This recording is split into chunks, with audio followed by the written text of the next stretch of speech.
كان هناك شاب يدعى علي، كان يعيش في قرية صغيرة في الريف مع عائلته. كانت حياته بسيطة وهادئة، حيث كان يساعد والده في العمل في الحقول والرعي، وكان يتابع دراسته في المدرسة المحلية. ومع ذلك، كان لديه حلم كبير في الحياة، حلم بأن يصبح طبيباً. لم يكن هذا الحلم سهلاً، لأن علي لم يكن يعيش في مدينة كبيرة، وكانت الفرص المتاحة له محدودة جداً.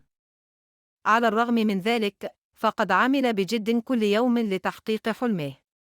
درس بجد في المدرسة وأظهر نتائج ممتازة في جميع المواد. وعلاوة على ذلك، عمل بجد أيضاً في الحقول والمزارع لكسب المال لتمويل تعليمه. وبفضل جهوده الكبيرة وعمله الدؤوب، تمكن علي من الحصول على منحة دراسية لدراسة الطب في إحدى الجامعات الحكومية الكبرى. وهكذا، ترك قريته الصغيرة وانتقل إلى المدينة لمتابعة دراسته. لم يكن الأمر سهلاً على علي في البداية، فقد كان يعيش بمفرده في المدينة، وكان يشعر بالحنين إلى عائلته وأصدقائه في القرية. وكان العمل الذي كان يقوم به لتمويل نفسه يأخذ الكثير من وقته وطاقته.